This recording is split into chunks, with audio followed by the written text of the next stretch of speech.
free concert PDFs in the week before the show. You know, so, I mean, obviously it's a green initiative, so that they're not wasting paper on the stuff they give away. But more than that, I don't know about you guys, but I like to read a program before, not when I'm sitting in the dark in a seat. I like to kind of know about repertoire or artistic information before I actually come. And are you surprised with it? I mean, obviously we don't have our own venues always. We don't always control the food and beverages at the venues where we play. But is there something simple you can do? I mean, can you do a 2-for-1 drink voucher? 50 cents off, Ron said in his last presentation. I mean, those are the kind of things that you will not get high redemption on. They won't cost you a lot of money.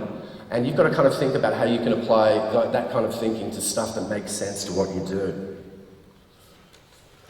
Here's an example of a ticketing insert that I developed at the Sydney Opera House, because there was actually nothing available that told customers how to come and what the site looked like and where to go and what to do. Now, I must admit I had some fairly strong aspirations around converting them to other stuff through this as well.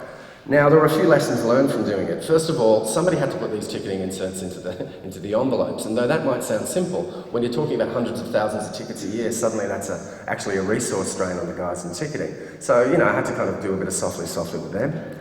I mean, secondly, while we experienced really solid redemption on the experiential stuff that complemented people's actual attendance, it was generally a waste of time to try and sell them other shows. We went to a bit of effort to try and get special offers to shows coming up in the next 2 or 3 months and include that in the same thing. Forget it.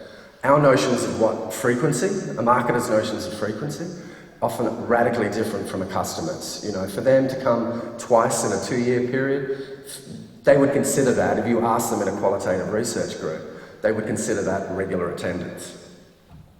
And lastly, we had to be wary, I guess, of how these flyers were practically used, because what happened is they'd sit there in boxes, suddenly somebody would start stuffing them into the envelopes again, and all the offers were out of date. So you kind of got to watch that.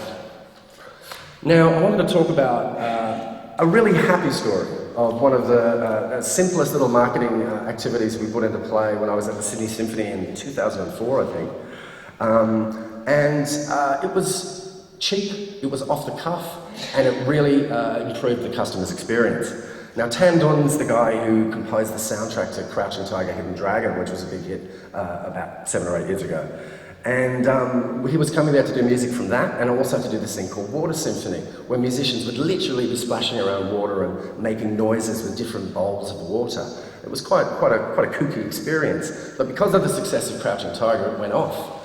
And we had front rows off sale when we built the event, because there was going to be lots and lots